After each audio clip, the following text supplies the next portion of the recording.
Boa noite a todos, a todas e a todes.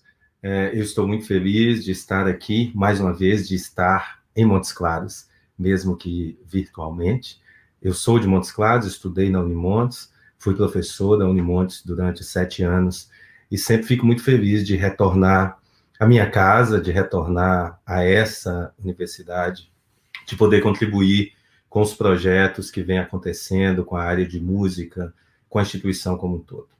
Eu espero que estejam bem, mesmo diante dos tempos difíceis que nós estamos vivendo. Deixo aqui o meu abraço, o meu carinho para todos aqueles que têm sofrido com os dilemas dessa doença terrível que acomete o mundo na atualidade. Deixo também aqui o meu repúdio à péssima gestão pública que nós temos no Brasil para lidar com esses problemas, para ajudar a nossa sociedade e para encarar de frente esse mal e todos os outros que vem acometendo a nação brasileira ao longo dos últimos anos. É um prazer enorme ter a oportunidade de falar aqui nesse segundo seminário do Grupo PET, esse programa de educação tutorial, desde que existe nesse formato mais atual em 2004, ele tem se revelado como uma das grandes iniciativas para promover formação com base nessa perspectiva de ensino, pesquisa e extensão, e é muito bom ver esse projeto acontecendo como ele está acontecendo na Unimontes, na área de música, mas também em outros campos ao longo de todo esse período. Agradeço de forma especial a Rayana Maciel, a toda a equipe do PET pelo trabalho realizado, pela organização deste evento e de outros, né, que esse grupo tem promovido, e por este convite para que eu estivesse aqui hoje participando desta mesa. Quero também expressar a minha alegria de participar dessa parceria com a professora Ângela Cristina.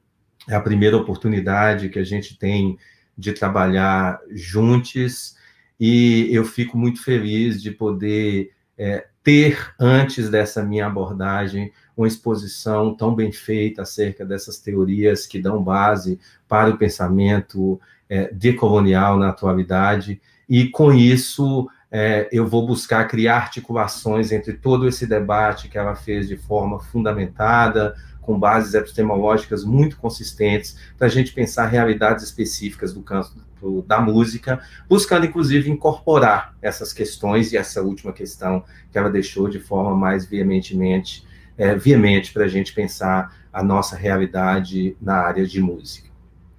O tema desta mesa redonda, pensada aqui para o evento, foi Educação Superior em Música, que precisamos, essa palavra é muito importante no Brasil, e nós planejamos fazer essa análise, assim como a Ângela já fez, a partir dessa discussão dos cânones da colonialidade, que vem com base nesse pensamento já bastante enfatizado na fala dela, até as brechas, as rupturas, as opções decoloniais. Eu quero começar fazendo uma abordagem vinculada ao que eu chamei aqui de as dimensões históricas da institucionalização em música no Brasil, e uma reflexão muito breve que eu vou fazer aqui vai nos ajudar a entender como se consolida este formato de educação superior estabelecido em todo o país, né? Quando a gente pensa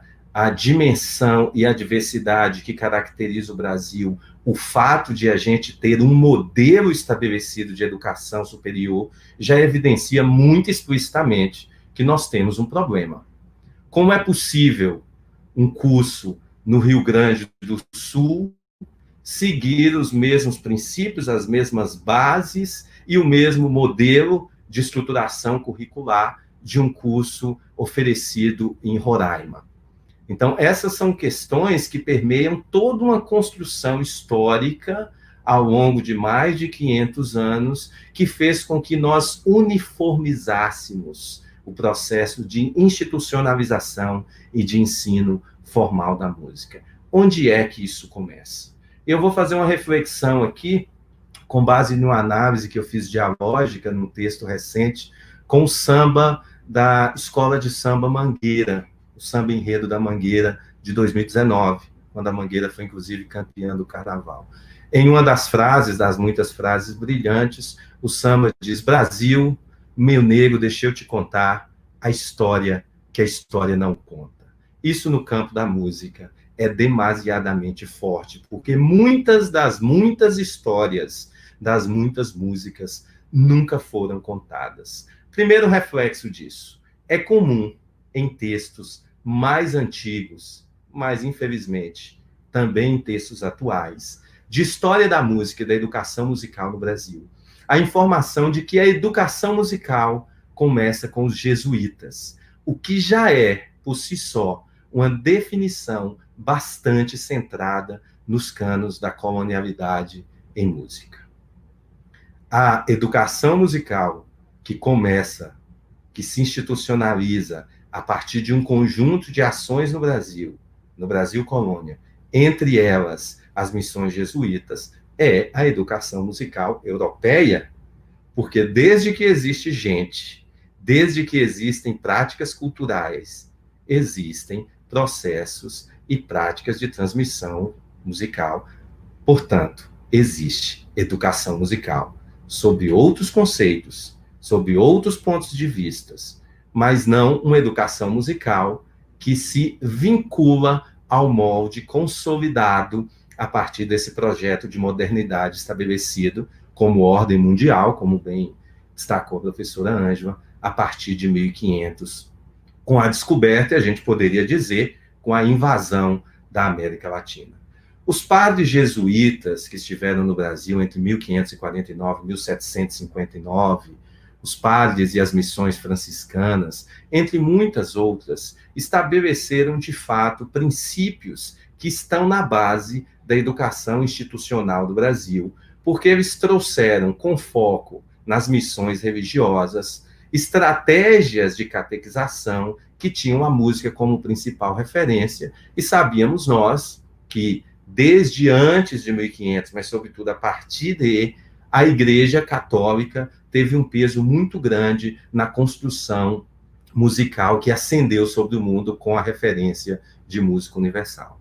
Então, de fato, os padres jesuítas, e eu recomendo a leitura da tese do Marcus Roller sobre o tema, desenvolve um papel extremamente consistente de formação, de produção, de sistematização de práticas musicais, mas extremamente colonial, pautado no princípio, na cultura, na forma de fazer a música europeia. Nós temos descoberto na musicologia brasileira contemporânea, e isso é um destaque importante para a gente, uma série de repertórios, uma série de formas composicionais, uma série de compositores que geraram e que geriram ao longo de todo o período colonial uma vasta produção de música que nós poderíamos chamar de música colonial brasileira, por ter sido feita aqui, mas uma música colonial feita nos moldes da música europeia. Essa descoberta musicológica, ela é um avanço em termos de produção científica no Brasil, que tem nos dado acesso a repertórios, a conhecimentos que nós não tínhamos, mas a prova do peso da colonialidade é que mesmo compositores que compuseram suas obras baseados nos cânones da música europeia, por serem parte do mundo colonizado, jamais ganharam representatividade, por exemplo, nas nossas instituições. Se posso dizer que, do ponto de vista musicológico, nós avançamos na descoberta desses repertórios, do ponto de vista educativo, eles pouco impactaram o ensino de música nos conservatórios, nas escolas de música e nas universidades. Por quê? Porque a música produzida pelos colonizados, mesmo quando se adequa aos cânones, não tem valor. Nesse princípio, e a partir desse conhecimento, nós temos um forte movimento de música no Brasil, a partir do Império, a partir de 1822, e esse movimento estabelece e consolida aquilo que vinha se consolidando desde as missões dos padres jesuítas e outras missões católicas no Brasil. um formato de ensino de música baseado no ensino de instrumentos musicais da música erudita europeia, consolidada, a partir de uma série de movimentos musicais promovidos no Brasil, sobretudo no Rio de Janeiro, mas em vários outros lugares do país, que trouxeram para cá regentes, pianistas, flautistas, violinistas, entre muitos outros instrumentistas vinculados à produção musical desses cânones estabelecidos e os instrumentos representativos dessa realidade, e que constituíram bases de uma formação composicional, de uma formação performática e de uma formação, inclusive, musicológica bastante pautada nos cânones já consolidados na Europa. É dentro dessa perspectiva e a partir desse conhecimento e dessa forma de pensar música, que é criado no Brasil, em 1848, a primeira instituição formal de ensino de música, assumida, portanto, como um conservatório de música, uma escola oficial, instituída pelo governo brasileiro, né? E essa escola estabelece um marco de criação de outros conservatórios pelo país ao longo do final do século XIX, início do século XX, né, estabelecendo essa rede de instituições, muitas delas denominadas conservatórios, né, de ensino de música institucionalizado no país. Recomendo, para pensar essa questão da história da criação dos conservatórios, mas, sobretudo, deste conservatório, a leitura do texto do Antônio Augusto, é um texto que vocês encontram facilmente na internet, A Civilização como Missão, o Conservatório de Música no Império do Brasil. Esse texto está publicado na Revista Brasileira de Música, mas a tese dele também é sobre o assunto, uma pesquisa muito bem feita. Antônio Augusto é professor da Universidade Federal do Rio de Janeiro, da área de música. E ele mostra como a ideia da música institucionalizada era justamente dentro dos cânones, já muito bem analisados pela professora Ângela, de criar uma civilização em que a música erudita europeia exercia um papel primordial nessa civilização que se almejava a partir dos tupiniquins descobertos nos trópicos, nós, do Brasil.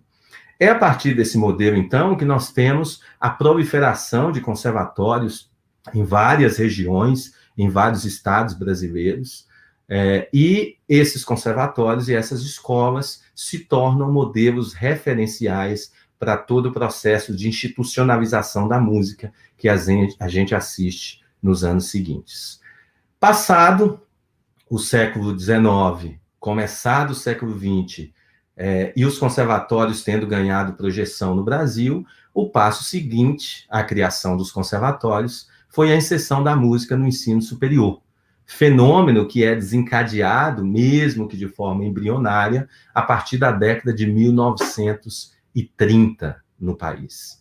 Nesse período, a Universidade do Rio de Janeiro passa a conferir, conforme especificidade de um decreto de 1931, diploma de professor após a conclusão do curso superior de instrumento e canto no Instituto Nacional de Música, nome, à época, instituído para o antigo Conservatório Imperial. O Conservatório Imperial vira Instituto Nacional de Música com a proclamação da República, em 1889, e continua exercendo um papel forte. Esse instituto é incorporado à Universidade do Brasil, nos anos de 1920, e, finalmente, ele é incorporado quando a Universidade do Brasil se torna a Universidade do Rio de Janeiro. Ele é incorporado, portanto, à Universidade do Rio de Janeiro, e é o mesmo conservatório de música criado no Império. Com o passar dos anos, finalmente, na década de 70, 60, ele se torna a Escola de Música da Universidade Federal do Rio de Janeiro, a Escola de Música da UFRJ, né? Portanto, essa escola, que, claro, hoje existe com outras características, com outras perspectivas, é a primeira instituição estabelecida no Brasil que ainda está em funcionamento depois de tantas mudanças. Então, a partir desse período, o Conservatório, o Instituto Nacional de Música, passa a atribuir diplomas para a formação de professores em curso de instrumento e canto, e curso de bacharel para atuação profissional, sem especificar o nome a nomenclatura bacharelado, curso de composição e regência, né? Entre os anos 40, 50, a gente tem no Brasil uma série de iniciativas de institucionalização da educação superior.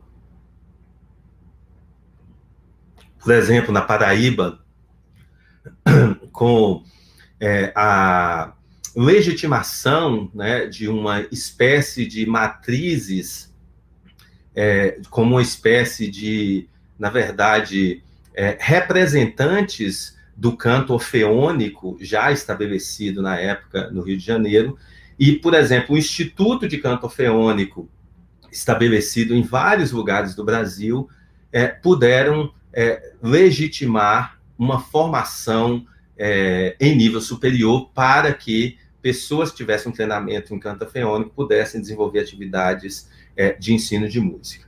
Então, nós assistimos, a partir de 1930, um embrião da Constituição da Educação Superior no Brasil, que acontece, de fato, a partir da década de 1960 e 1970, com a criação dos cursos de bacharelado e os cursos de licenciatura em música, os cursos de licenciatura em muitos lugares vinculados a uma habilitação do curso de educação artística, mas nós temos, então, a partir desse período, por exemplo, o curso da universidade que eu trabalho hoje, a Universidade Federal da Paraíba de Bacharelado, é criado em 1979, né? E assim que acontece em muitas instituições do país.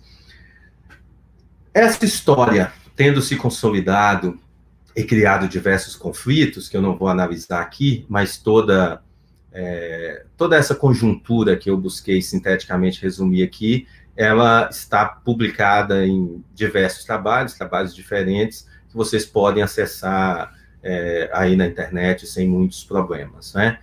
Para quem tiver interesse, eu busquei sintetizar essas publicações e deixá-las acessível e disponível no meu site pessoal. Eu compartilho aqui com vocês depois o endereço. E nessas análises, eu busco evidenciar, inclusive, os conflitos gerados para a própria área a partir dessa transição de um modelo do conservatório que, sem se redefinir para o pensamento, para o princípio da educação superior, acaba se transformando nos nossos cursos de educação superior em música.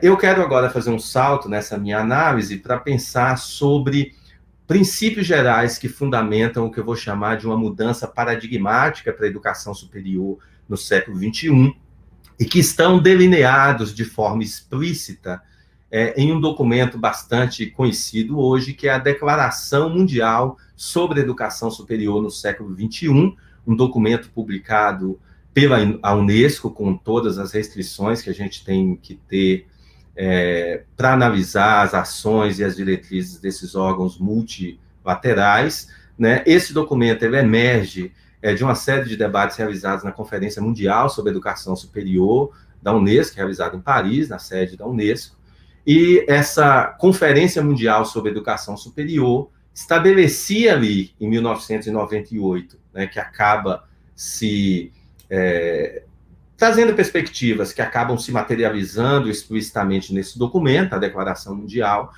se estabelecia ali uma espécie de diretrizes e paradigmas para pensar uma nova educação superior para o século XXI. Né? É claro que 1998 é um marco por conta da publicação desse documento, mas é um pensamento que vinha se consolidando ao longo da década de 90, e a ideia entre as muitas perspectivas desse documento, o século XXI exigirá de nós uma capacidade de transformar a educação superior de forma que nunca foi visto, de uma forma que nunca foi vista na nossa trajetória.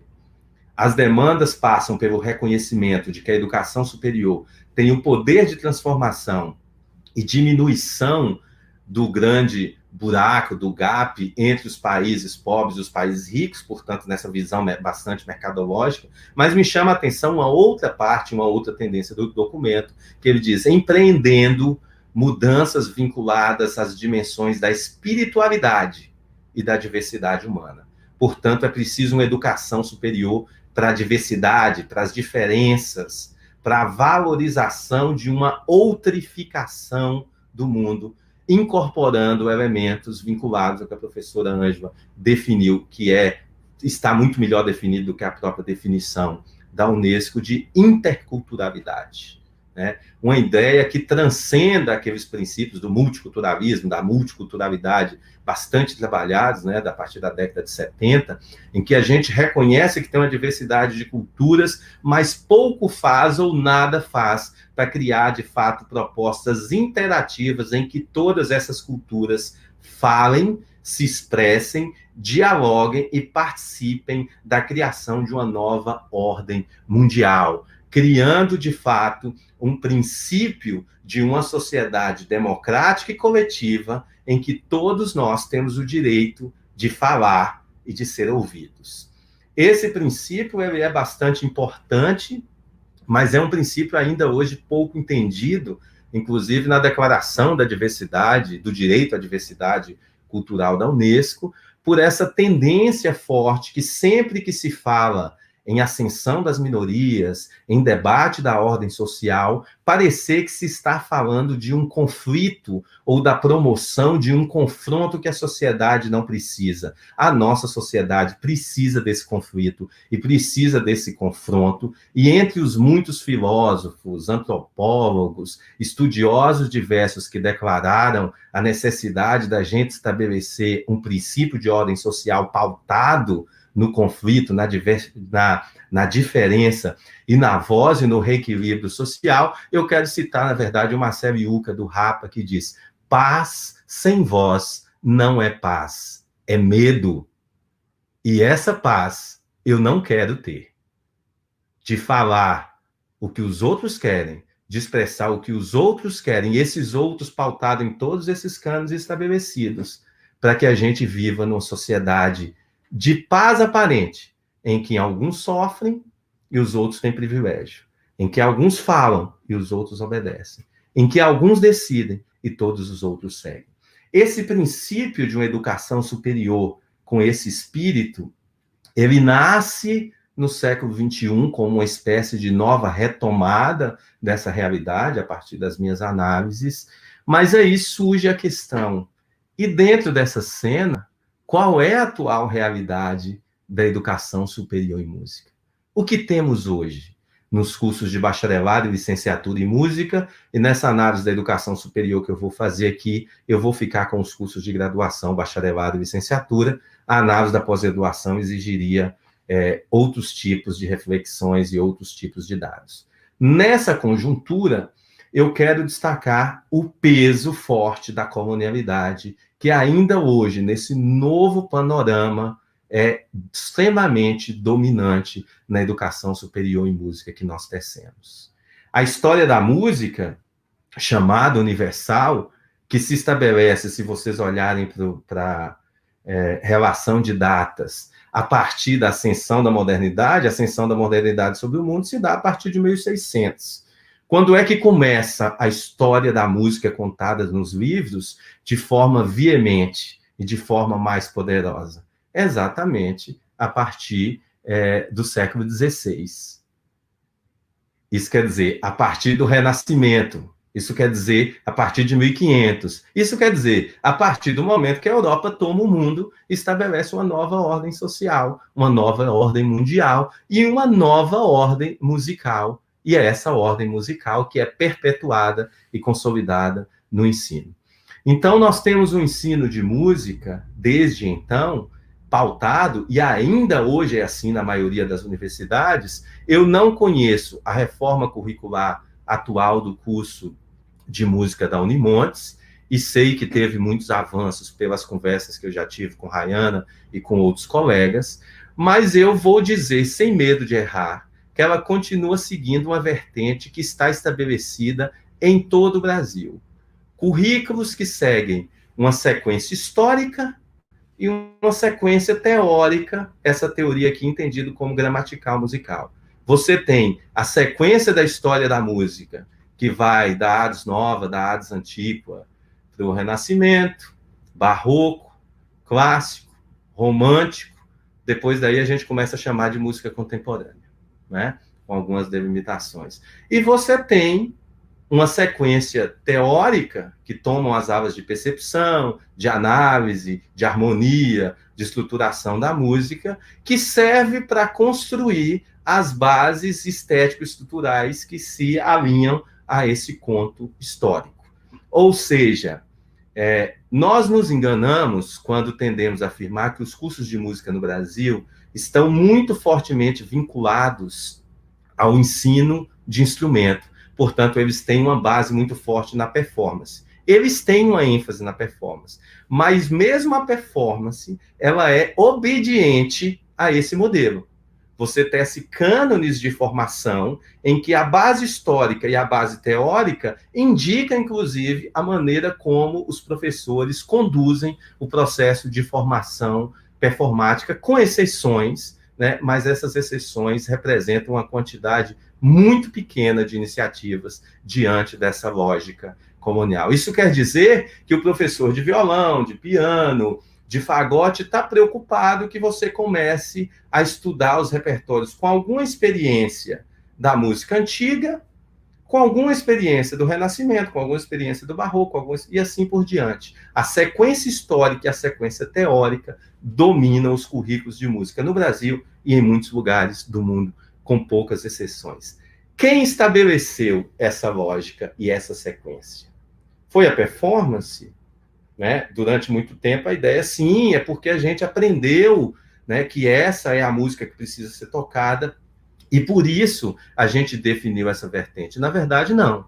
Foi a musicologia, e isso mostra a força da produção científica do conhecimento, a musicologia sistematizada a partir da segunda metade do século XIX, de base, sobretudo, alemã, mas que ascendeu para a Europa. Ela define os pilares da música que nós devíamos tocar, dos compositores que nós devíamos adorar, das músicas que nós devíamos ouvir, e assim por diante. E são esses cânones da musicologia que chegam e dominam a performance, o ensino e as demais estratégias, inclusive de formação de compositores, que estão na base dos cursos de música.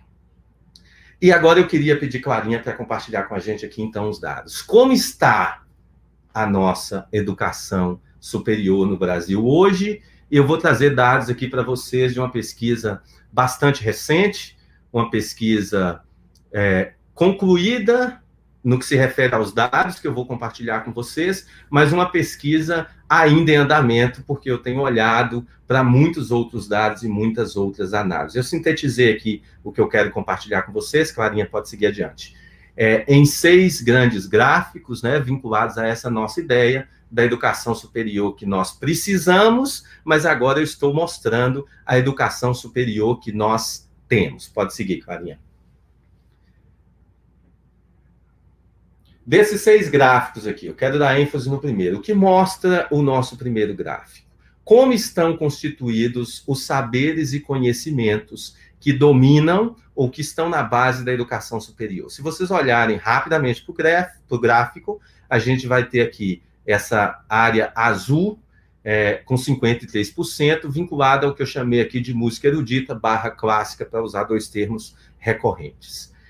Com 16%, a gente tem uma categoria aí chamada de música em geral. Quando a gente trabalha com pesquisa, todos sabem aqui, nós precisamos estabelecer critérios. E os meus critérios analíticos diziam o seguinte: quando não há identificação nas ementas de que esses componentes curriculares são explicitamente vinculados a um tipo de música, eu classifico como geral. Apesar de a minha experiência, a minha trajetória e a de todos nós que somos da música aqui indicar de que muito do que está nesses 16%, na verdade, cerca de 90%, também é vinculado à música erudita clássica. Eu vou citar um exemplo. Em alguns lugares está dito que percepção musical é focado nos elementos fundamentais da música, tendo como princípio os referenciais composicionais e estilísticos estabelecidos nos cânones da música europeia, ou com alguma outra nomenclatura que aponte para isso. Em outros lugares, apenas diz percepção de elementos fundamentais da música. Quem diz que são elementos fundamentais da música, eu coloquei na categoria música em geral. Isso quer dizer que desses 16%, 90% recheia ali ou engrandece né, essa fatia dedicada à música clássica.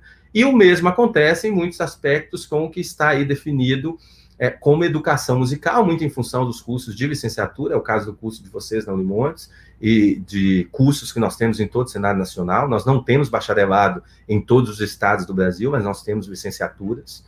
E muitas dessas licenciaturas também trabalham dentro das práticas de educação musical, né, que já são bastante mais progressista, com outras perspectivas, mas você ainda vai encontrar muitos referenciais a Carl Orff, Dalcroze, Kodály, entre outros compositores que também são europeus e que, apesar de estabelecerem outras perspectivas de ensino, trabalham para a ascensão dos modelos estéticos consolidados na música europeia, né? Além disso, ensino de instrumento, nós temos aqui, por exemplo, na Paraíba, metodologia do ensino do instrumento, por vezes muito centrada nesse ensino consolidado dentro dos conservatórios, entre outros aspectos.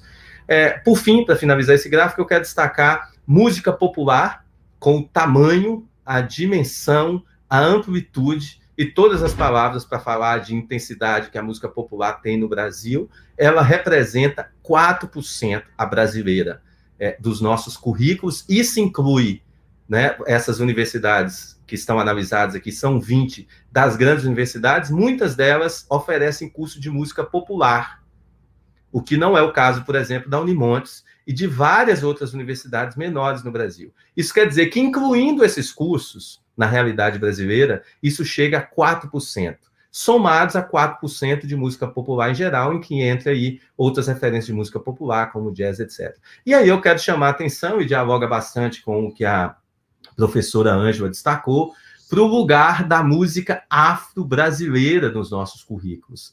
No Brasil, isso representa 2%.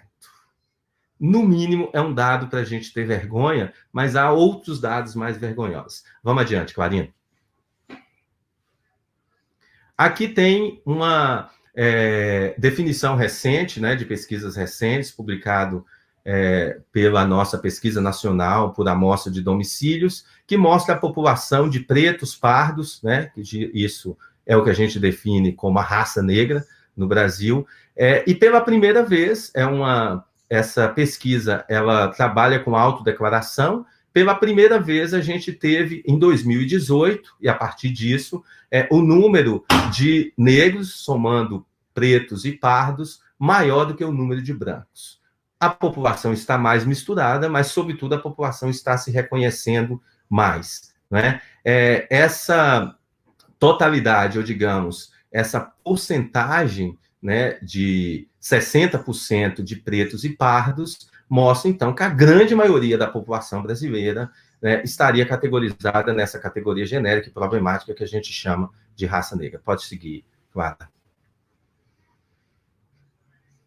Um dado bastante importante também mostra que, numa quantidade menor, a pesquisa aí da Andifes, Associação Nacional de Dirigentes das Instituições Federais de Educação Superior, de Ensino Superior, então esse dado é só das universidades federais, mostra também que pela primeira vez nós temos nas universidades federais do Brasil mais pretos e pardos somados do que brancos. Vale destacar que o número de pretos ainda é muito pequeno, né? Mas, apesar de ser inferior a parcela da população que se autodeclara, já é um número positivo em relação a dados, por exemplo, que nós tínhamos 15 anos atrás. Então, é um dado para ser festejado, e isso tem muita relação com as políticas afirmativas consolidadas no Brasil, ali a partir de 2004. Pode seguir, Clarinha. E aqui tem um dado interessante. Se nós temos cerca de... Clarinha, você pode voltar ao outro gráfico, só para chamar a atenção de um aspecto. Desculpe.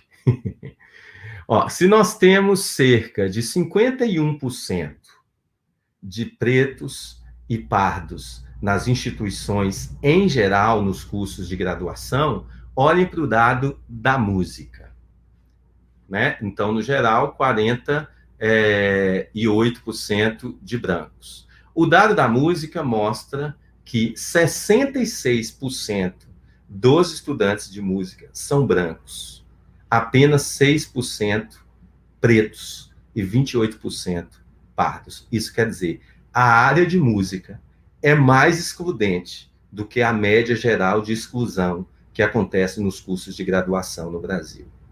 Por uma razão, e a gente poderia dizer que não sabemos qual é, a música exclui mais do que outros campos. Por exemplo, os dados da medicina são melhores do que o da música. E isso mostra com a gente uma realidade muito triste. E nós sabemos, sim, por que isso acontece. Por conta de toda essa trajetória excludente que eu acabei de destacar e que a gente pode passar para o gráfico seguinte. Clarina, a gente vai perceber enfaticamente aqui, ó. Se a área de música é bastante excludente em relação aos alunos, ela é totalmente excludente em relação aos professores. Na educação superior, nós temos 16% de professores dentro dessa categoria de negros, sendo apenas 3% pretos e 13% pardos. Né? Infelizmente, essa média aí, no caso da música, ela é equivalente à média de outras áreas. No Brasil, cerca de 16% somente dos professores na educação superior são de raça negra, 84% de brancos.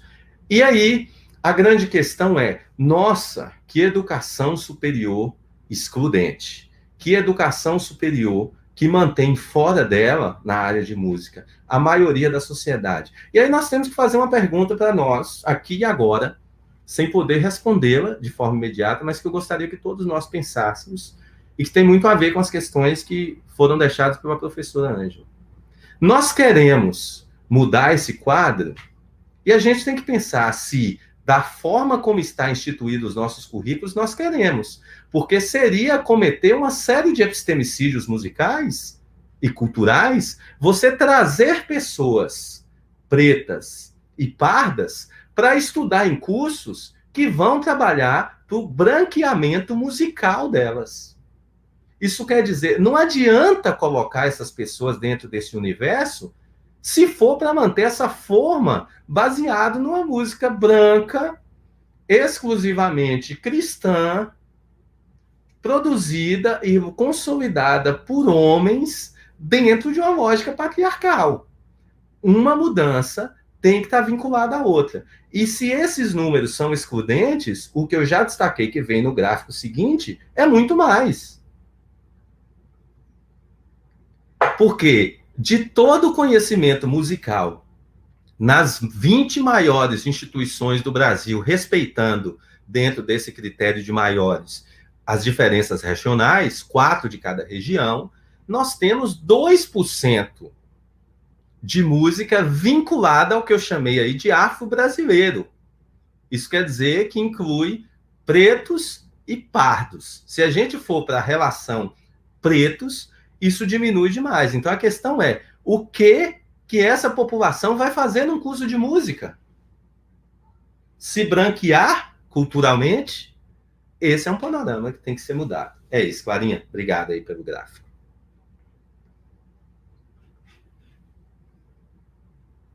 Digerindo esses dados e pensando sobre essa realidade, a questão que se mostra para a gente é o seguinte: o que esses dados nos mostram?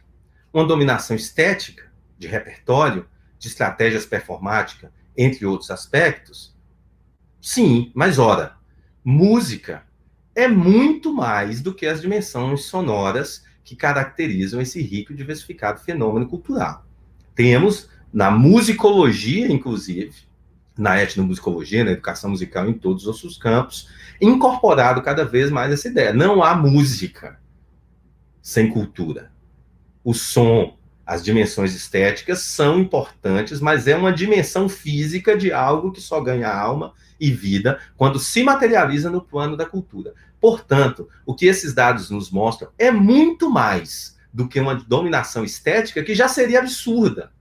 É uma colonização de jeitos de pensar, de formas de ser, de maneiras de fazer. O que esses dados nos mostram é uma dominação que está no plano estético, sim, mas também uma hegemonia cultural baseada em pilares da dominação, eu já falei, vou repetir, branca, masculina, cristã, patriarcal e capitalista, que na música e pela música se mantém viva e forte nas instituições de ensino. Um exemplo disso, vou repetir, é a outra geração de compositores nacionalistas que a gente tem constantemente aperfeiçoado em termos de conhecimento científico, de estudo, né? Nós tínhamos ali os compositores do final do século XIX, durante um tempo a gente chamava de pré-nacionalistas, né? Depois os compositores nacionalistas, que são os modernistas, mas fato é que hoje a gente conhece muito mais de Brasil, de Tiberê, de Leopoldo Miguel, de Henrique Oswald, de Glauco Velasque, de Alberto Nepomuceno, de Barroso Neto, que estariam nessa primeira geração de compositores, e também de outros compositores mais consolidados da segunda geração, vamos chamar aí, eu não tenho tempo para fazer essa discussão, primeira geração nacionalista, e depois ir para a segunda, Vila Lobos, Francisco Mione, Lourenço Fernandes, Radamés Inhatli. O quanto desses compositores trabalharam nas instituições de música, mesmo sendo esses compositores que se consolidaram pelas estruturas e pelos cânones da composição baseados no modelo da Europa. Quase nada. Eu diria para vocês, menos de 5%. Isso quer dizer, mais uma vez, o que eu já retratei falando dos compositores do período colonial, que os colonizados, mesmo quando seguem os princípios dos colonizadores, não servem mesmo para as vítimas da colonização. Nós, né? Que mesmo os nossos compositores não são trabalhados. A outra característica forte dessa dominação, e a gente nem precisa de gráfico para falar dela, eu sempre falo isso quando vou falar dessa tendência, é o domínio desse modelo que se constitui com base nos princípios dessa modernidade, que a professora Ângela destacou e eu já reforcei aqui, esse modelo disciplinar fragmentário que não tem nada a ver com música. Por que você vai aprender instrumento numa aula, 2 dias depois, uma história que deveria se vincular ao que você faz ali naquela aula, outros dias depois você vai aprender ética, análise num outro lugar, outro dia harmonia, e a gente cria aquilo que muitos de nós que nos formaram nesse modelo, que trabalham nesse modelo, que estudam nesse modelo, sabem que é verdade. Em todo debate que se faz sobre o currículo, a gente diz, as disciplinas não dialogam. Falta uma interação maior. É claro que falta, porque música não foi feita para ser dividida em gavetas e em pedaços, como faz o modelo disciplinar, que é dominante em 100% das instituições de ensino da educação superior no Brasil. Hoje, esse dado não é do século passado, esse dado não é de 50 anos atrás. Hoje, na estrutura, agora, nesse momento, pegando os currículos e analisando, é esse o dado que a gente tem. 100% das nossas instituições seguem o modelo de divisão do conhecimento e do fenômeno musical em disciplinas, e essa é outra herança perversa do modelo colonial. Esses são os cânones da colonialidade. Eu vou para a última parte, para a conclusão dessa minha discussão aqui hoje, falando, portanto, se constatamos os cânones da colonialidade presente nesse modelo, a educação superior em música que a gente precisa é a que vai lidar com as brechas, com as opções e com as rupturas decoloniais. Por quê? Essa é uma questão que eu vou evocar no final da minha fala. Primeira estratégia, que é relativamente simples, alguém disse isso, inclusive, aqui no chat, durante a fala da professora Ângela. Um primeiro ponto para fugir do modelo colonial seria o que parece óbvio, a gente incorporar o patrimônio musical e material brasileiro, que não é feito pelos dados que vocês viram aí, não é feito na atual conjuntura da educação superior. Então, como romper? Qual é a primeira brecha colonial? Vamos trazer a música brasileira que se faz aqui. Popular, da cultura popular, é a própria música erudita, entre outras, já seriam rupturas importantes para essa hegemonia canônica estabelecida. Um segundo aspecto, vamos trazer o patrimônio musical e material de outras partes do mundo. A gente não quer tocar música universal, a famosa, né, estratégia de ensino que a gente tem nos cursos de etnomusicologia de várias universidades do mundo, a World Music, trazendo música da África, música da Ásia, música da Oceania, música dos outros países da América Latina. A gente quer falar de universalidade? Por que o universo se restringe ao mundo da Europa ocidental do passado? Outra estratégia, vamos trazer temas emergentes e singulares da cena nacional e do mundo. Música tem muito a ver, a professora Ângela destacou isso, com gênero, raça, etnia, sexualidade, grupos minoritários. Incorpore essas questões. Nós temos uma ruptura decolonial estabelecida. É importante e fundamental que as universidades e os cursos de música entendam que eles têm que estabelecer diálogos com a comunidade local. Eu vou trazer um exemplo. Como é que uma universidade em Roraima, do lado de grandes conflitos e grandes lutas indígenas, pode ter o mesmo currículo da Universidade do Rio Grande do Sul, localizada em Porto Alegre, com uma forte tradição de formação musical e com professores, um universo de professores muito maior do que a Universidade de Roraima? Nós temos o mesmo currículo porque nós não olhamos para fora, para o entorno da universidade. Ou a gente teria naturalmente o diálogo com a cultura popular, com as músicas indígenas, com as músicas afro-brasileiras, com a música popular, com o brega e com todos os tipos de manifestações que circundam a vida. Ou seja, esse modelo colonial nos deixou fora do mundo e fora da vida, criando vida e mundos paralelos que não dialogam com o mundo e com a vida real da grande maioria das pessoas. Um outro ponto importante, conceber e implementar estratégias de formação e de organização do currículo a partir da diversidade musical, ou seja, se aprende música de muitas formas, e penso que ninguém discute isso, por que a gente ensina de uma só? Por que o currículo das instituições são os mesmos? Quando a gente sai em Montes Claros, vai ver o Congado, você vê muitas outras estratégias de aprendizagem. Quando a gente vai ver músicos ensaiando, você vê muitas outras formas. Por que no currículo? Por que na instituição é a mesma? O horário tutorial de tantos minutos que trabalha com a partitura, com o repertório canônico. Então, é preciso, além de mudar a música e o conhecimento, mudar as estratégias de formação, porque o jeito que uma sociedade ensina música, dizia Merriam, Black, Neto e muitos outros estudiosos, é fundamental para aquela cultura musical. Quando você tira a música popular e enquadra dentro da forma de ensino da música erudita ocidental, você matou muito do que a música popular tem na sua prática e na ascensão. Nós precisamos, numa proposta decolonial, incorporar a criação, criar, fazer, a inovação como elemento fundamental para a ação educativa decolonial. Se nós nos propormos a criar, com base em outros paradigmas, com base na experimentação, nós temos aí estratégias decoloniais extremamente presentes. Incluir pesquisa como estratégia efetiva para a formação em música. Não dá para pensar a educação superior no Brasil sob outros pontos de vista, se a gente não aprender que nós não podemos ser escravo do conhecimento produzido por outros. Nossa literatura nos cursos de História da Música, isso está num dos meus textos lá, recentes no site, chamado Até Quando Brasil, eu recomendo a leitura dele para quem tiver interesse no tema.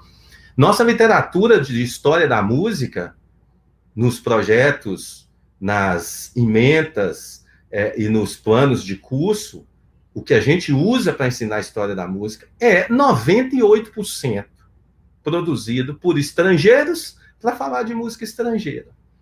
Então, nós incorporamos o modelo da colonialidade, nós incorporamos diretrizes, inclusive na área de música, como se o músico não precisasse pensar, como se o músico não precisasse pesquisar, como se o músico não precisasse escrever. E isso nos tornou refém de quem nos ensinou que era assim.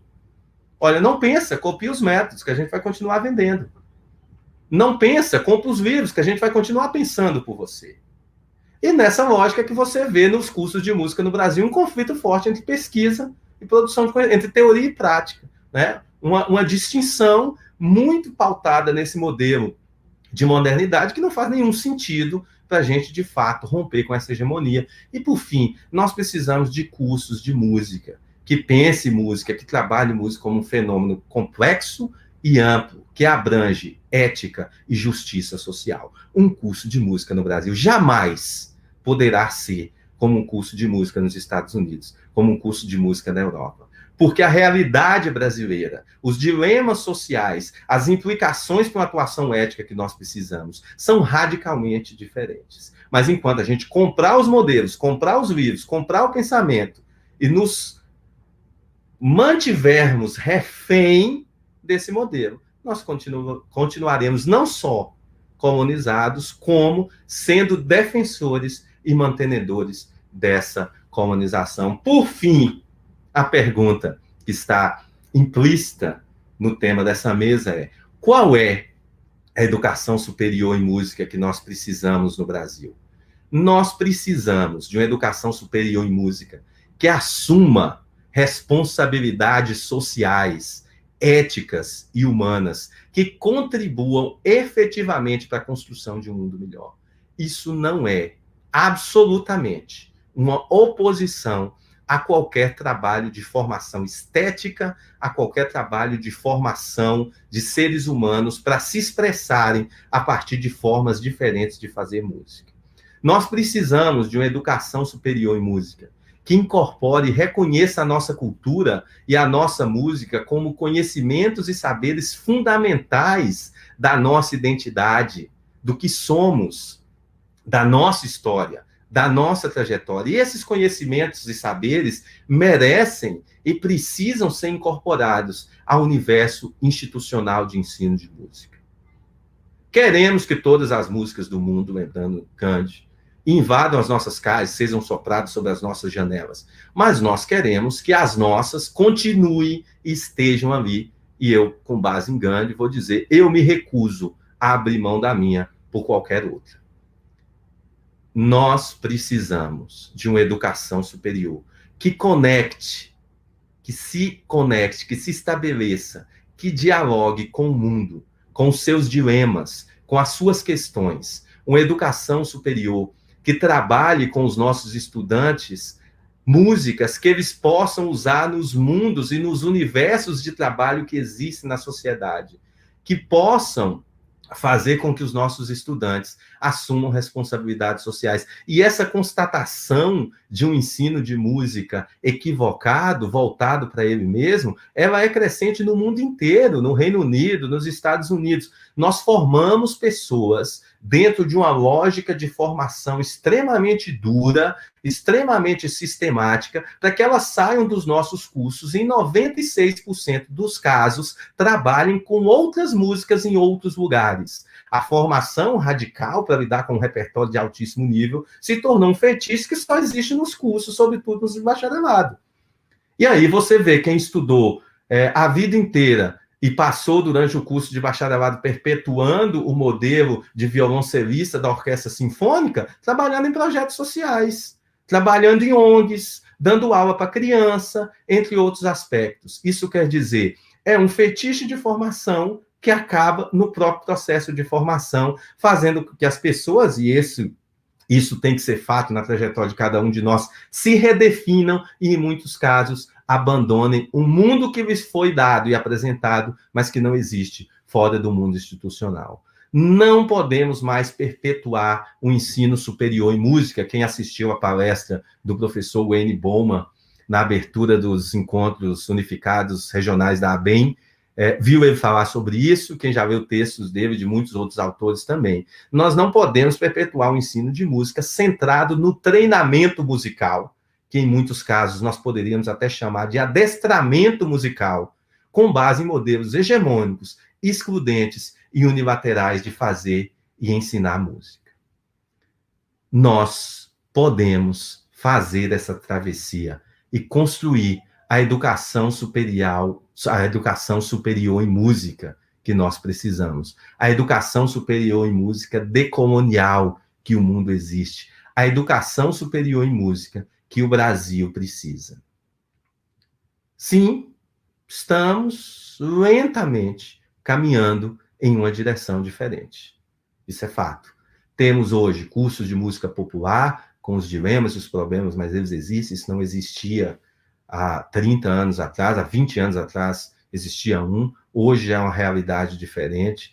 Temos estratégias de outros tipos de música presentes em vários componentes curriculares. Temos projetos como o PET, que está promovendo esse evento aqui. debates e muitas outras estratégias acontecendo. Então, o fato é que hoje nós temos movimentos, conhecimentos e novas possibilidades para construir um ensino de música na educação superior que transcenda os cânones hegemonicamente estabelecidos, mas em forte declínio na atualidade, no mundo inteiro, não é só no Brasil. Fato é que para a gente transformar essa educação superior, nós precisamos querer essa transformação. E eu sinto que nós aqui, muitas pessoas nesse Brasil, querem. Se nós queremos, é preciso que a gente vá além do querer. E como pregou Guimarães Rosa, é preciso, além de querer, ter coragem para fazer qualquer grande travessia. Diz Guimarães Rosa, a vida é assim, esquenta e esfria, aperta e daí afrouxa, sossega e depois desinquieta. O que ela, a vida, quer da gente é coragem. Com vontade, coragem e querer, teremos, sem dúvida, a educação superior em música que nós precisamos, que nós queremos, que nós almejamos e que o Brasil precisa para o século XXI. É isso. Muito obrigado pela atenção de vocês.